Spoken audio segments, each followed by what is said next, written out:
आप जानते हैं कि इस दुनिया को बनाने से पहले ही परमेश्वर ने इस दुनिया का अंत लिख दिया था? क्या आप जानते हैं कि आदम के बनाने के 6000 साल बाद इस दुनिया का अंत होगा? अब ये कैसे होगा, इसके बारे में इस वीडियो में मैं आपको डिटेल में बताऊंगा। क्या आप जानते हैं कि हम यीशु मसीह के साथ इस धरती पर कब राज्य करेंगे? बाइबल बताती है कि परमेश्वर ने इस दुनिया को 6 दिनों में बनाया था और 7वें दिन परमेश्वर ने विश्राम किया। ये 7 दिन एक पैटर्न थे कि आने वाले समय में क्या होगा। अब 2 पतरस अध्याय 3 उसकी 8 आयत में लिखा, हे प्रियो, ये बात तुमसे छिपी ना रहे कि प्रभु के यहाँ एक दिन 1000 वर्ष के बराबर है और 1000 वर्ष एक दिन के बराबर है। इसको हम इस तरह से समझ सकते हैं कि उत्पत्ति में जो पहला दिन है वो आने वाले समय के 1000 वर्ष के बराबर है। फिर उत्पत्ति का दूसरा दिन 2000 वर्ष के बराबर है और इसी तरह तीसरा दिन, फिर चौथा, 5वां और 6वें दिन तक 6000 साल पूरे होते हैं। सूरज, चांद, सितारे परमेश्वर ने चौथे दिन बनाए थे। अब किसी ने ये सवाल पूछा था कि अगर परमेश्वर ने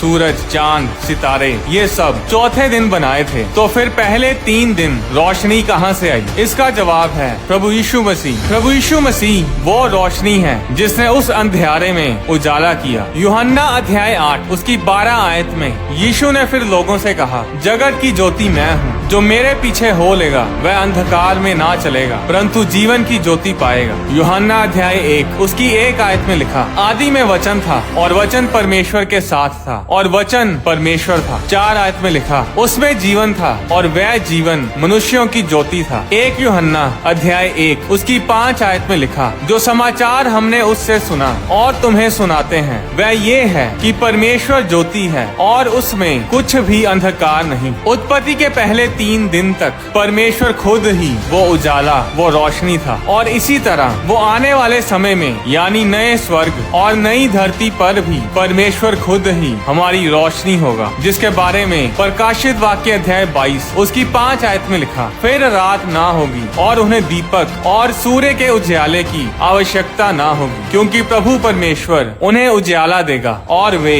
युगानुयुग राज्य करेंगे। अब 3 दिन तो परमेश्वर ने इस दुनिया को रोशन किया, पर चौथे दिन परमेश्वर ने सूरज, चांद, सितारे बनाए, यानी सूरज ने चौथे दिन इस दुनिया को रोशन किया। अब अगर हम एक दिन को 1000 वर्ष से मिलाकर देखें तो क्या आप जानते हैं कि यीशु मसीह इंसानी शरीर में इस धरती पर कब आए? कब वो जगत की ज्योति, वो दुनिया का नूर इस दुनिया में आया? आदम से लेकर यीशु मसीह तक 4000 साल का समय पूरा होता है, यानी यीशु मसीह 4000 साल में इस धरती पर आए। अगर दुनिया की सृष्टि के दिनों से इसे मिलाएं तो चौथा दिन बनता है, यानी यीशु मसीह चौथे दिन इस धरती पर आए। जिस तरह सूरज ने चौथे दिन इस दुनिया को, इस जगत को रोशन किया, उसी तरह यीशु मसीह ने चौथे दिन इस धरती पर आकर दुनिया को रोशन किया। अब यीशु मसीह को शरीर में इस धरती पर आए 2000 साल हो चुके हैं, यानी आदम से लेकर अब तक 6000 साल हो चुके हैं। 6 दिन परमेश्वर ने दुनिया बनाई और 7वें दिन आराम किया। उसी तरह अब समय आ चुका है। अब वो आखिरी दिन 7वां दिन होगा जब यीशु मसीह इस धरती पर 1000 साल के लिए राज्य करेंगे। वो समय होगा आराम करने का। अब 6000 साल बाद शादी होगी, यानी मेमने का विवाह होगा, जिसके बारे में प्रकाशित वाक्य अध्याय 19 उसकी 7 आयत में लिखा, आओ हम आनंदित और मगन हों और उसकी स्तुति करें, क्योंकि मेमने का विवाह आ पहुंचा है और उसकी दुल्हन ने अपने आप को तैयार कर लिया है। ये मेमना है यीशु मसीह और दुल्हन है कलीसिया, यानी हम सब जो यीशु मसीह में विश्वास करते हैं, जिन्होंने यीशु मसीह को अपना उद्धारकर्ता ग्रहण किया है। पर इस विवाह से पहले कलीसिया यानी हमारा रैप्चर होगा। ये विवाह, ये मैरिज धरती पर नहीं स्वर्ग में होगी, यानी इस विवाह से पहले रैप्चर होगा, जिसके बारे में 1 थिस्सलुनीकियों अध्याय 4 उसकी 16 आयत में लिखा, क्योंकि प्रभु आप ही स्वर्ग से उतरेगा और उस समय ललकार और प्रधान दूत का शब्द सुनाई देगा और परमेश्वर की तुरी फूंकी जाएगी और जो मसीह में मरे हैं वे पहले जी उठेंगे। तब हम जो जीवित और बचे रहेंगे उनके साथ बादलों पर उठा लिए जाएंगे कि हवा में प्रभु से मिलें और इस रीति से हम सदा प्रभु के साथ रहेंगे। अब यीशु मसीह हमें स्वर्ग लेकर जाएंगे। 7 साल हम स्वर्ग में होंगे और 7 साल इस धरती पर महाक्लेश का समय होगा। 7 साल ही हम स्वर्ग में क्यों रहेंगे, इसके बारे में मैंने एक अलग वीडियो में बताया है, जिसका टाइटल टाइटल है, क्या यीशु मसीह शादीशुदा है? वो 7 साल मेमने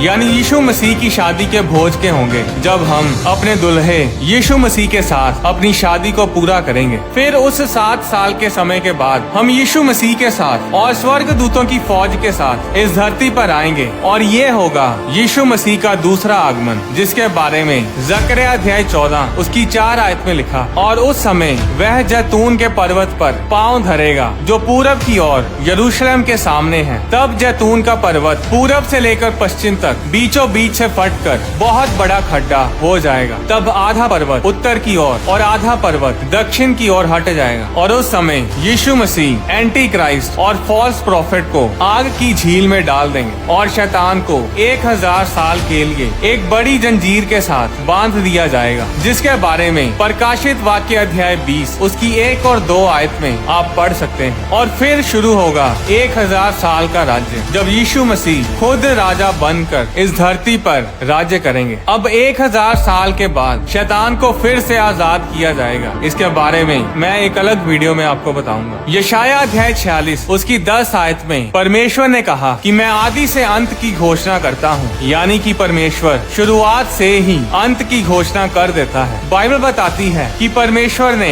आदम और हवा के पाप करने पर ही यीशु मसीह को क्रूस पर चढ़ाने की योजना नहीं बनाई थी। आदम और हवा के पाप करने से पहले ही परमेश्वर ने अपने बेटे यीशु मसीह को कुर्बान कर दिया था। बल्कि जब दुनिया की सृष्टि की थी तब ही परमेश्वर ने अपने इकलौते बेटे यीशु मसीह को कुर्बान कर दिया था, जिसके बारे में प्रकाशित वाक्य अध्याय 13 उसकी 8 आयत में लिखा है। और पृथ्वी के वे सब रहने वाले जिनके नाम उस मेमने की जीवन की पुस्तक में लिखे नहीं गए, जो जगत की उत्पत्ति के समय से घात हुआ है, उस पशु की पूजा करेंगे। इस वचन में लिखा है मेमना, जो कि जगत की उत्पत्ति यानी जगत की सृष्टि से पहले ही घात किया गया। 1 पतरस अध्याय 1 उसकी 18 से 20 आयत में लिखा, क्योंकि तुम जानते हो कि तुम्हारा निकम्मा चाल चलन जो बाप दादों से चला आता है, उससे तुम्हारा छुटकारा चांदी सोने अर्थात नाशमान वस्तुओं के द्वारा नहीं हुआ, पर निर्दोष और निष्कलंक मेमने अर्थात यीशु मसीह के बहुमूल्य लहू के द्वारा हुआ। उसका ज्ञान तो जगत की उत्पत्ति के पहले ही से जाना गया था, पर अब इस अंतिम युग में तुम्हारे लिए प्रकट हुआ। बाइबल की ये आयतें साफ साफ बयान करती हैं कि आदम हवा को बनाने से पहले, उनके पाप करने से पहले, यीशु मसीह के इस धरती पर आने से पहले, यीशु मसीह के क्रूस पर चढ़ाए जाने से पहले, इस धरती को बनाने से पहले ही परमेश्वर ने अपने बेटे यीशु मसीह को चुन लिया था। दुनिया को बनाने से पहले ही यीशु मसीह को घात कर दिया गया था। इसके बारे में मैं डिटेल में एक अलग वीडियो में बताऊंगा। अभी मेन टॉपिक ये है कि परमेश्वर ने दुनिया की शुरुआत से पहले ही दुनिया के अंत की घोषणा कर दी थी। परमेश्वर जानते थे कि आदम हवा पाप करेंगे, फिर नूह के समय लोग बुराई से भरे होंगे, फिर लूत के समय सदोम और गमोरा के लोग पापी होंगे। ये सब परमेश्वर जानता था। जिन्होंने तौबा की वो बचाए गए, बाकी सब परमेश्वर की जजमेंट के द्वारा नाश हुए। फिर वो चाहे नूह के समय जल प्रलय हो या फिर सदोम और गमोरा का आग और गंधक से विनाश करना हो। बाइबल बताती है कि परमेश्वर ने 6 दिनों में अपना सारा काम खत्म किया और 7वें दिन आराम किया। ये 7 दिन एक पैटर्न थे कि आने वाले समय में क्या होगा। परमेश्वर बड़ा परफेक्ट है और पूरी बाइबल पढ़कर देख लो, परमेश्वर हर काम परमेश्वर अपने परफेक्ट टाइम पर पूरे करता है। एक एक वचन पूरा होकर ही रहता है। अब पूरी बाइबल नंबर्स से भरी पड़ी है। बाइबल में नंबर्स का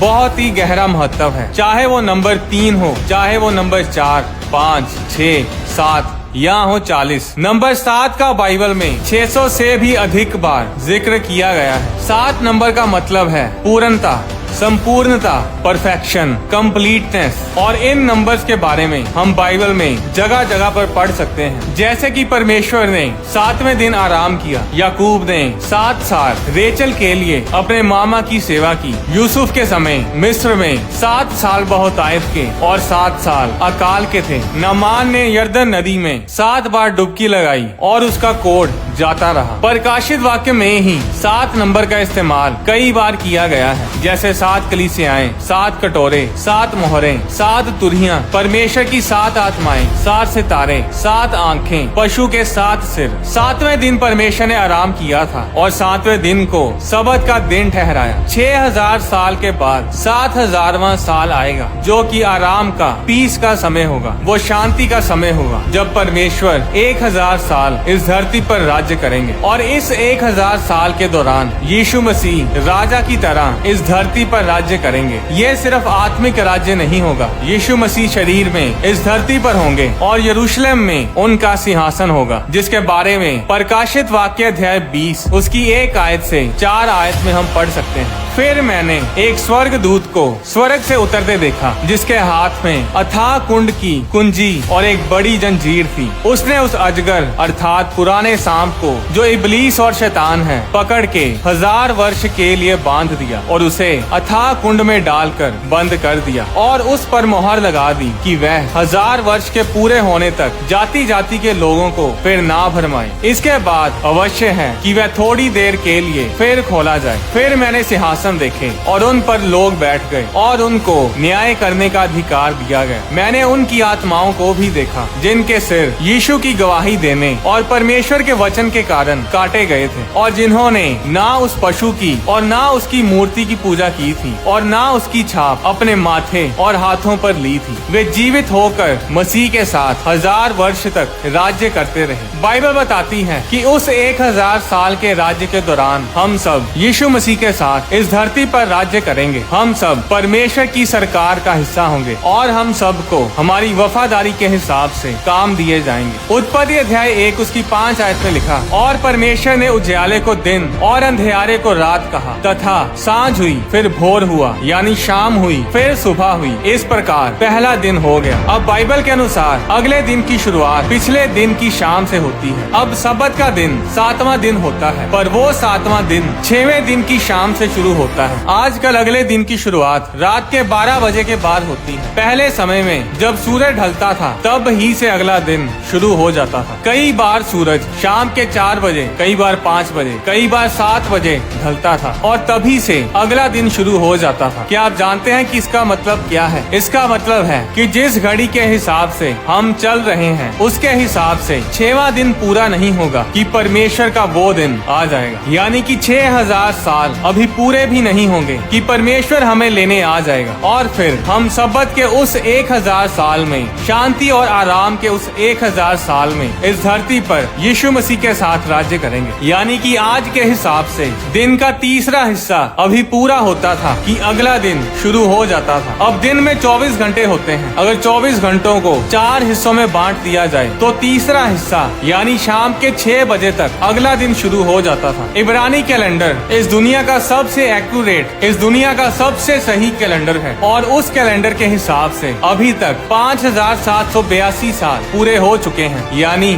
5782 ईयर्स पूरे हो चुके हैं। और अभी इब्रानी कैलेंडर के हिसाब से नया साल यानी साल नंबर 5783 ईयर 5783 25 सितंबर 2022 को शुरू होगा। बहुत से लोग अपने अपने धर्मों के हिसाब से अपने कैलेंडर यूज करते हैं और उन्हीं कैलेंडर्स के हिसाब से अपने त्योहार मनाते हैं। इब्रानी कैलेंडर दुनिया की शुरुआत से ही शुरू किया गया है। ये धरती तो बहुत पुरानी है, इसे बने 450 करोड़ साल से भी ज्यादा हो चुका है। अगर आप उत्पत्ति की पुस्तक को पढ़ें, उत्पत्ति अध्याय 1 उसकी 1 आयत और उत्पत्ति अध्याय 1 उसकी 2 आयत के बीच में करोड़ों सालों का फर्क है। परमेश्वर ने जब पहले दुनिया की सृष्टि की थी तो सब कुछ परमेश्वर ने परफेक्ट बनाया था, पर उसके बाद 2 आयत में हमें पता चलता है कि धरती सुनसान पड़ी थी, नष्ट हुई पड़ी थी। उसके बाद दोबारा परमेश्वर ने दुनिया की सृष्टि की और आदम को बनाया और उसी सृष्टि के दिनों से ये इब्रानी कैलेंडर शुरू होता है। अब दुनिया की सृष्टि को 5782 साल हो चुके हैं। अगर हम 1000 साल के 4 हिस्से करें तो तीसरा हिस्सा 750 साल तक पूरा होता है। अगर सबत का दिन तकरीबन पिछले दिन के तीसरा हिस्सा पूरा होने पर शुरू हो जाता था तो इस हिसाब से 5 दिन 5000 साल तक पूरे हुए और फिर तीसरा हिस्सा 5750 साल, यानी कि हम तीसरे हिस्से से भी आगे आ चुके हैं और अब साल चल रहा है 5782। इसका मतलब है किसी भी समय समय रैप्चर हो सकता है। आने वाले कुछ सालों में, आज, कल,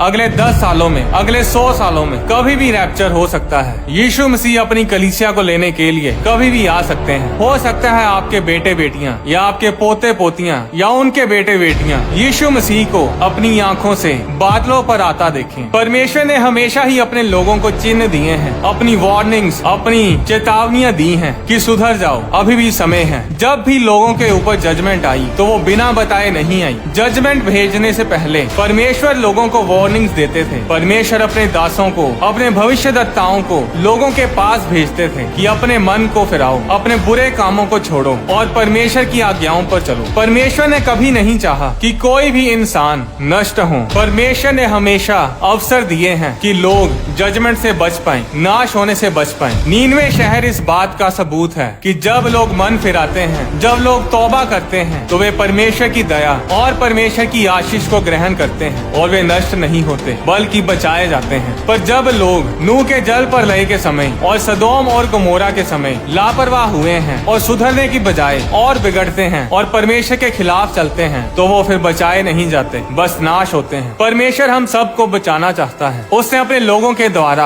आपको अपना वचन सुनाया है। बाइबल में लिखा है कि स्वर्ग के नीचे मनुष्यों में और कोई दूसरा नाम नहीं दिया गया जिसके द्वारा हम उद्धार पा सके। रोमियो अध्याय 10 उसकी 13 आयत में लिखा, जो कोई प्रभु का नाम लेगा वह उद्धार पाएगा। फैसला आपको करना है, बचना है या नष्ट होना है, स्वर्ग जाना है या नर्क में हमेशा के लिए हमेशा की आग में सड़ते रहना है। अगर आपके आसपास कोई चर्च नहीं है तो चिंता ना करें, क्योंकि उद्धार पाने के लिए आपको चर्च जाने की जरूरत नहीं है। चर्च जाना जरूरी है पर उद्धार आप घर पर ही पा सकते हैं। बाइबल में रोमियो अध्याय 10 उसकी 9 आयत में लिखा, यदि तू अपने मुंह से यीशु मसीह को प्रभु जानकर अंगीकार करे और अपने मन से विश्वास करे कि परमेश्वर ने उसे मरे हुओं में से जिलाया, तो तू निश्चय उद्धार पाएगा। यानी कि आपको सिर्फ अपने मुंह से बोलना है और विश्वास करना है। अगर आप यीशु मसीह को उद्धार करता ग्रहण करना चाहते हैं तो ये प्रार्थना मेरे पीछे बोले, प्रभु यीशु मसीह, मैं पापी हूँ और मैं मानता हूँ कि मैंने पाप किए हैं। मैं विश्वास करता हूँ कि आप मेरे लिए इस धरती पर आए, मेरे लिए आपने कोड़ों की मार को सहा, मेरे लिए आप क्रूस पर मरे और फिर तीसरे दिन मुर्दों में से जी उठे। प्रभु यीशु मसीह, मैं अपने पापों से तौबा करता हूँ और अपनी पुरानी पाप वाली जिंदगी से मुंह मोड़ता हूँ। प्रभु यीशु मसीह, आप मेरे दिल में आए। मैं आपको अपना प्रभु, अपना मुक्तिदाता, अपना लॉर्ड एंड सेवियर ग्रहण करता हूँ। आमीन। आने वाली वीडियोस में मैं आपको बताऊंगा कि अंत के समय की कौन कौन सी भविष्यवाणियां पूरी हो रही हैं। यीशु मसीह को क्रूस पर शुक्रवार के दिन ही क्यों चढ़ाया गया? यीशु मसीह का नाम स्वर्ग में क्या है? यीशु मसीह इस धरती पर बिना जन्म लिए ही प्रकट हो सकते थे, फिर उन्होंने एक औरत के जरिए जन्म क्यों लिया? क्यों वो एक इंसान बनकर इस धरती पर आए? आने वाली वीडियोस में प्रार्थना करने के गहरे गहरे भेदों को आपसे शेयर करूंगा। परमेश्वर के वचन से जुड़े गहरे भेदों की वीडियोस को देखने के लिए होली स्पिरिट प्रोडक्शंस चैनल को सब्सक्राइब करें और साथ ही बने